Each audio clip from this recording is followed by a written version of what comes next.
Bro ಈ ಜನರೇಷನಲ್ಲಿ 4 ಜನ friends ಸೇರಿ ಎಲ್ಲಿ ಹೋಗೋಣ, ಎಲ್ಲಿ ಪಾರ್ಟಿ ಮಾಡೋಣ, ಎಲ್ಲೋ ಎಣ್ಣೆ ಹೊಡೆಯೋಣ ಅಂತ ಪ್ಲಾನ್ ಮಾಡ್ತಾರೆ. ಆದರೆ ನಾವು 4 ಜನ ಸೇರಿ ಬೆಳಗ್ಗೆಯಿಂದ ಕೆಲಸ ಮಾಡ್ತೀರಿ. ಅದಾದ ನಂತರ ಸಾಯಂಕಾಲ ಹೆಂಗಿದ್ರು ಫ್ರೀ ಇದ್ರಿ, ಅದಕ್ಕೆ 6 ತಿಂಗಳಿಂದ ಏನು ಮಾಡೋಣ, ಏನಾದರೂ ಮಾಡಬೇಕಲ್ವಾ ಅಂತ ಯೋಚನೆ ಮಾಡಿ ಆವಾಗ ಚಾಕ್ನ ಮಾಡೋಣ, ಬನ್ನೇರುಘಟ್ಟ ರೋಡಲ್ಲಿ ಯಾವುದೂ ಇಲ್ಲ ಅಂತ ಪ್ಲಾನ್ ಮಾಡಿ ಈ ರೋಡಲ್ಲಿ ನಾವೇ ಫಸ್ಟ್ ಇಂಟ್ರೊಡ್ಯೂಸ್ ಮಾಡಿದ್ದು. ಬ್ರೋ ನಮ್ಮ ಹತ್ರ ಚಾಕ್ನ ಐಟಮ್ಸ್ ಎಲ್ಲ ಸಿಗುತ್ತೆ. ಆಟೋ ಲಿವರು, ಮಂಡೇಲಿ ಬೀಜ, ಜೇರು, ಕಿಡ್ನಿ ಈ ಥರ ಎಲ್ಲ ಸಿಗುತ್ತೆ.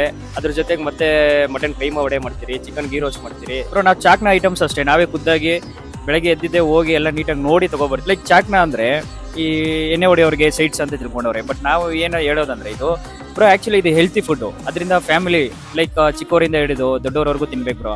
ಇಲ್ಲಿ ನಮ್ಮದು ಅವೇರ್ನೆಸ್ ಅಷ್ಟೇ, ಹೆಲ್ತಿ ಅವೇರ್ನೆಸ್ ಇರುತ್ತೆ ಬ್ರೋ. SLV ಚಾಕ್ನ ಅಡ್ಡ ಅಂದ್ಬಿಟ್ಟು ಬ್ರೋ ಇಲ್ಲಿ ಗುಟ್ಟಿಗೆರೆ ನ್ಯಾಚುರಲ್ ಬ್ರಿಡ್ಜ್ ಇದೆಯಲ್ವಾ, ಇದ್ರ ಪಕ್ಕದಲ್ಲೇ ಹೋಟೆಲ್ ಸಿತಾರ ಪಕ್ಕದಲ್ಲೇ ನಮ್ದು ಲೊಕೇಟ್ ಇರೋದು. ಬ್ರೋ ನಾವು ಕರೆಕ್ಟಾಗಿ 5:30ಗೆ ಓಪನ್ ಮಾಡ್ತೀರಿ. ಒಂದೊಂದು ದಿನ ಬೇಗ ಖಾಲಿ ಆಗ್ಬಿಡುತ್ತೆ, ಯಾಕಂದ್ರೆ ಕಸ್ಟಮರ್ಸ್ ಯಾವ ಥರ ಡಿಮ್ಯಾಂಡ್ ಇರ್ತಾರೆ